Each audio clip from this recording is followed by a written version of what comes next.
आप पढ़ रहे थे BEE के अंदर। आज आप पढ़ेंगे थर्ड चैप्टर AC फंडामेंटल्स। ठीक है, AC फंडामेंटल्स मतलब AC करंट के बारे में जितनी भी चीजें हैं अल्टरनेटिंग करंट के बारे में वो पढ़ेंगे। सबसे पहला टॉपिक है कि करंट जो है AC करंट है वो बनता कैसे है। तो AC करंट जो बनता है वो इलेक्ट्रोमैग्नेटिक इंडक्शन। ठीक है, इलेक्ट्रोमैग्नेटिक इंडक्शन क्या होता है?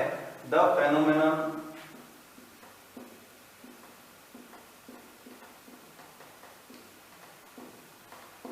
of induction of electrical current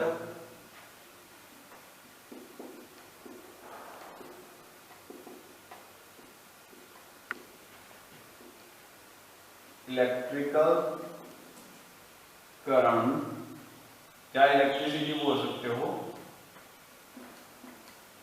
electrical current in a conductor due to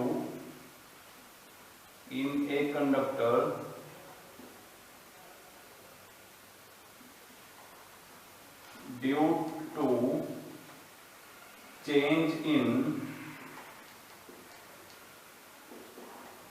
magnetic field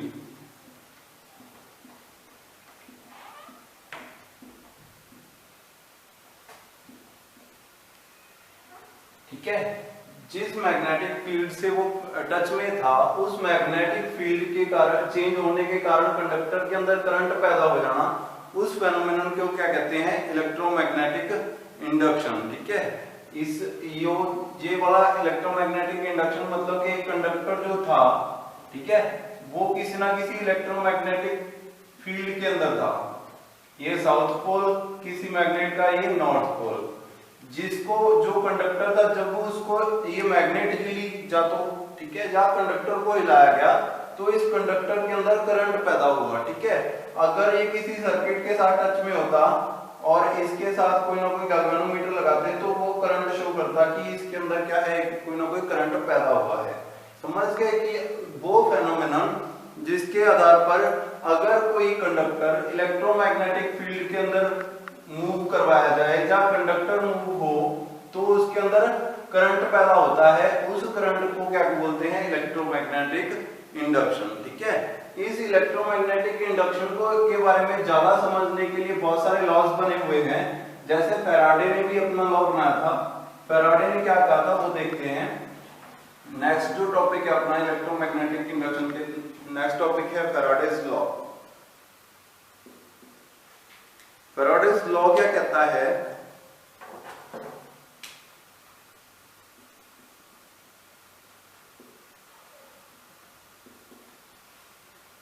Faraday's first law,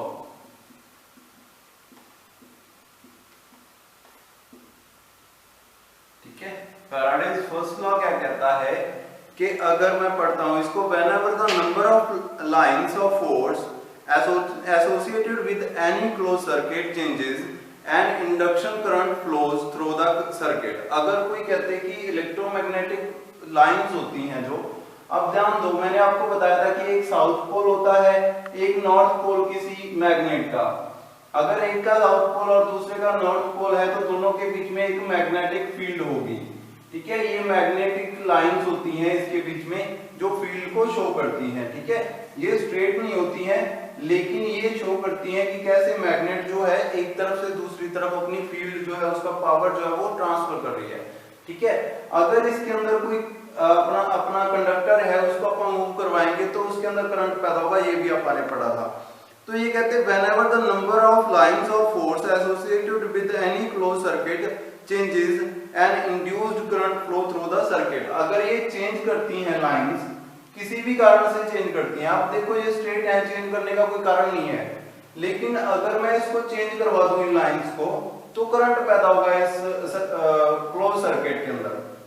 ठीक है, अब यहाँ पे ये कंडक्टर जो था इसको मैंने ज्वाइंट कर दिया एक क्लोज सर्किट के साथ, और यहाँ पे मैंने कोई बल्ब लगा दिया या कुछ भी आप जो एनर्जी कंज्यूम करे कुछ भी लगा सकते हो, चाहे गैल्वेनोमीटर जो कि शो करे कि करंट पैदा हो रहा है। ठीक है, तो जैसे ही मैं इसको या तो फील्ड मूव करवाऊं, कैसे भी फील्ड कैसे करवा सकता हूं, नॉर्थ पोल को साउथ की ओर ले जाऊं और साउथ को नॉर्थ की ओर, जैसा जनरेटर के अंदर होता है जनरेटर के अंदर बेसिकली दो कॉइल्स होती हैं, ठीक है, दोनों, एक को मैग्नेट बना लेते हैं अपन, एक को ये अंदर वाला कंडक्टर बना लेते हैं।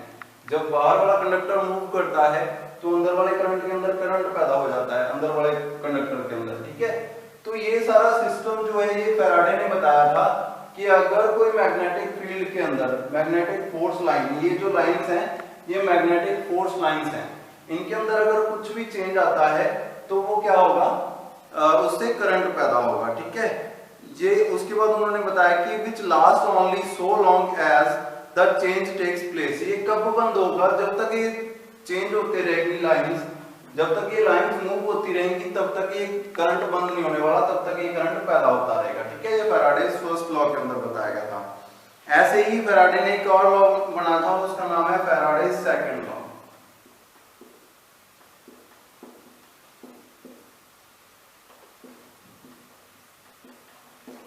ठीक है। फैराडेज सेकंड लॉ क्या कहता है, magnitude of induced EMF in a coil is directly proportional to rate of change of flux, ठीक है। द करंट इंड्यूस्ड, जितना करंट पैदा होगा वो किसके प्रोपोर्शनल होगा, जितना उसके अंदर चेंज हुआ है फ्लक्स के अंदर। The magnitude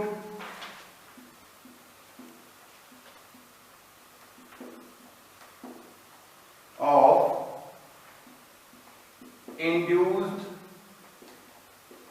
EMF, electromagnetic flux, is directly proportional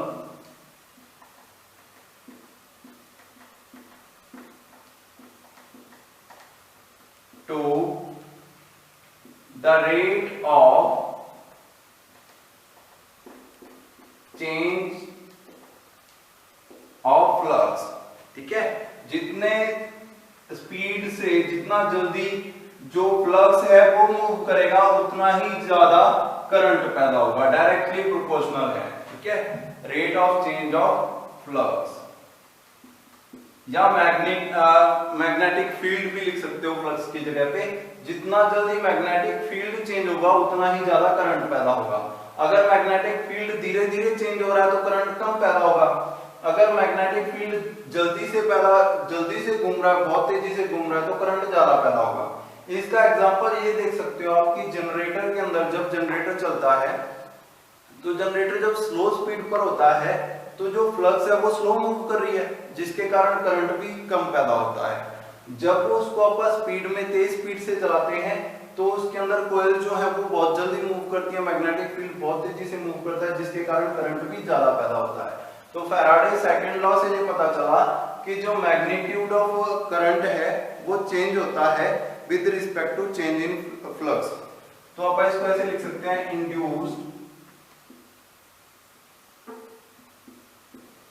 EMF electromagnetic flux is equal to, directly proportional to change, rate of change लिख सकते हो आप, चेंज इन फ्लक्स, ठीक है, rate of change in flux, ठीक है। जितने रेट से फ्लक्स चेंज होगी उतने ही रेट से आपका EMF कम या ज्यादा होगा।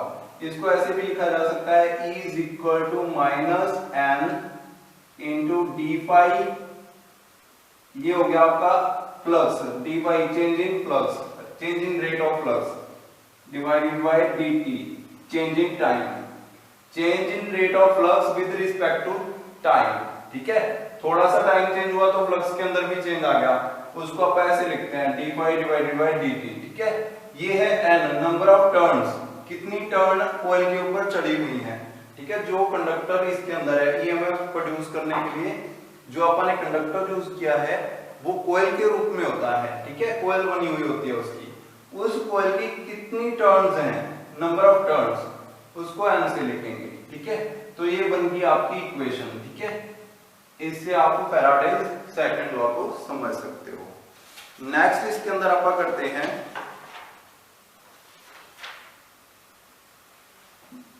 Lenz law.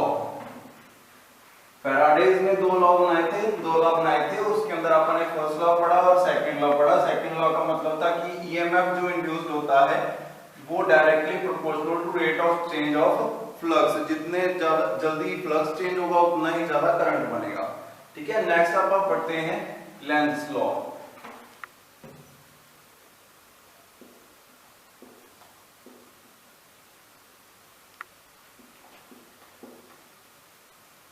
ठीक है, लेंस लॉ क्या कहता है? It state that an induced electrical current flow in a direction such that the current oppose the change that induced it. ध्यान देना, मैंने पहले आपको बताया था, सेम ही इक्वेशन बनाई थी अपन ने। एक नॉर्थ पोल बनाया था, ठीक है, किसी मैग्नेट का, एक साउथ पोल बनाया था, ठीक है। लेंस लॉ क्या कहता है कि जो करंट है वो कब पैदा होता है? जब मैग्नेटिक फील्ड कंडक्टर को अपोज करती है, मतलब कि कंडक्टर को रोकने की कोशिश करती है। अब ध्यान दो, अगर ये मैं इस कंडक्टर होता है और मैं इसको मैग्नेटिक फील्ड में नीचे की ओर लेके जाना चाहता और मैग्नेट उसको नीचे नहीं जाने देना चाहती, लेकिन मैं फोर्सफुली उसको नीचे लेके जा रहा हूं, तो करंट ऊपर की ओर पैदा होगा इन ऑपोजिट डायरेक्शन। ठीक है, करंट किस तरफ जाएगा? ऊपर की तरफ जाएगा, इन ऑपोजिट डायरेक्शन जाएगा। अगर मैं इसको ऊपर की ओर लेके जाना चाहता हूं और मैग्नेट नहीं चाहती इसको ऊपर की ओर लेके जाना, मैं फोर्सफुली इसको ऊपर की ओर लेके जा रहा हूं, तो ऑपोजिट डायरेक्शन में करंट पैदा होगा। करंट किस तरफ जाएगा? नीचे की ओर जाएगा।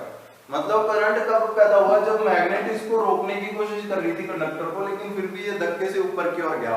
तो कोयल जो होती है वो ऐसे ही वर्क करती है।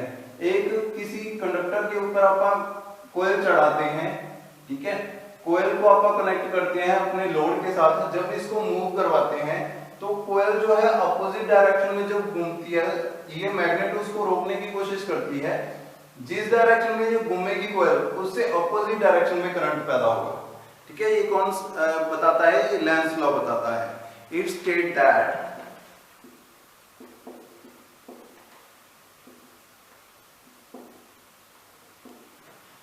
N induced current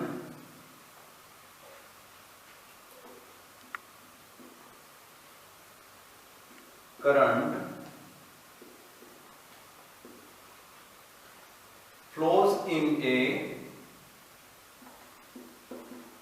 direction opposite to, या लिख सकते हो such that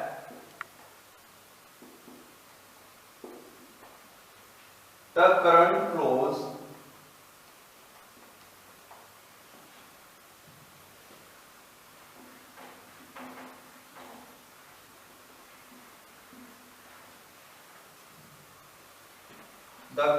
flows opposes the change that induced it। ठीक है, ये क्या स्टेट करता है कि करंट किस डायरेक्शन में फ्लो करेगा? अपोज करेगा जो इसको प्रोड्यूस कर रहा है। ठीक है, जो इसको प्रोड्यूस कर रहा है, जो कोयल इसको प्रोड्यूस कर रही है, उसकी अपोजिट डायरेक्शन में ये करंट फ्लो करेगा। ठीक है, direction of current is opposite to the flow of conductor which induced it. ठीक है, जो इसको इंड्यूस करने की कोशिश कर रहा है उससे अपोजिट डायरेक्शन में करंट फ्लो करेगा। ठीक है, नेक्स्ट इसके बारे में किसने? फैराडेज ने पहला पढ़ा था पानी सबसे पहले। ठीक है, दूसरा लेंज ने अपना बताया था इसके बारे में। तीसरा आता है फ्लेमिंग्स रूल्स। फ्लेमिंग्स रूल्स क्या बताते हैं कि अगर कोई कॉइल है अपने पास, ठीक है, कॉइल को अपन ने इलेक्ट्रोमैग्नेटिक फील्ड में, जब मैग्नेटिक फील्ड में उसको चलाया, ठीक है, कॉइल को घुमाया, तो इसके अंदर करंट किस तरफ पैदा होगा? कौन सी डायरेक्शन होगी करंट के फ्लो करने की? ठीक है, तो फ्लेमिंग्स रूल, फर्स्ट रूल पढ़ेंगे अपन अभी। नेक्स्ट जो है वो नेक्स्ट लेक्चर में करेंगे। Fleming's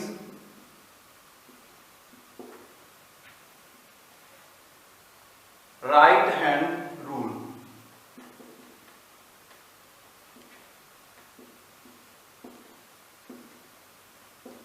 Fleming right hand rule क्या कहता है? इसमें 3 फिंगर्स जो है वो यूज करते हैं फ्लेमिंग्स राइट हैंड रूल में। 4 फिंगर,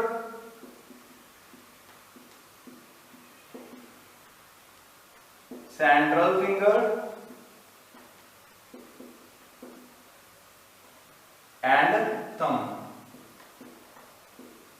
ठीक है।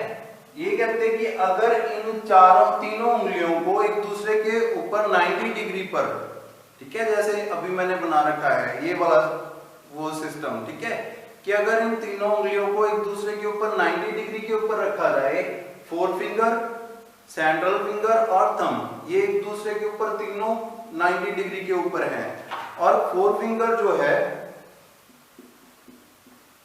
फोर फिंगर जो शो कर रही है, ये शो कर रही है direction of magnetic field, direction of magnetic field, ठीक है। फोर फिंगर अगर जो है वो डायरेक्शन ऑफ मैग्नेटिक फील्ड बता रही है, और सेंट्रल फिंगर या थंब जो बता रहा है,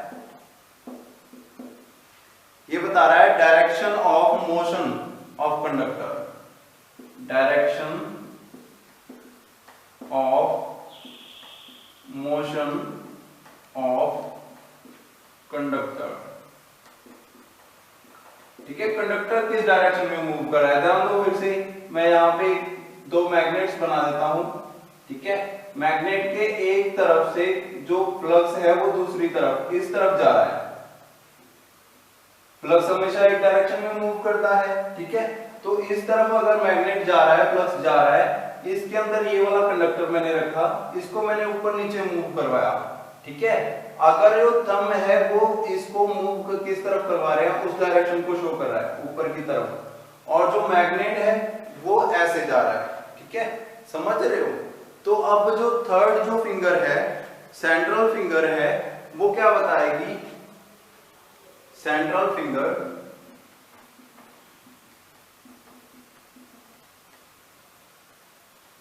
ये शो करेगी direction of induced current, current किस डायरेक्शन में फ्लो कर रहा है, ये कौन शो करेगा, फिर सेंट्रल फिंगर शो करेगी, ठीक है। ये Faraday's Fleming's first right hand rule के अंदर ये शो होता है कि अगर अपन ने निकालना है कि डायरेक्शन ऑफ इंड्यूस्ड करंट कौन सी है, किस डायरेक्शन में करंट पैदा होगा, तो इसको अपन राइट हैंड से निकाल सकते हैं, ठीक है।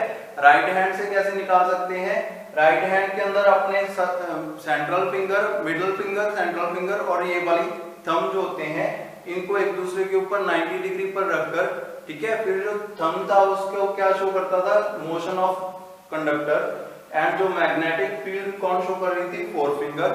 तो जो सबसे लास्ट वाली थर्ड फिंगर थी, सेंट्रल फिंगर, ये क्या शो करेगी, डायरेक्शन ऑफ इंड्यूस्ड करंट, ठीक है।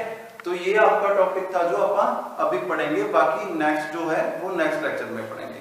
Thank you.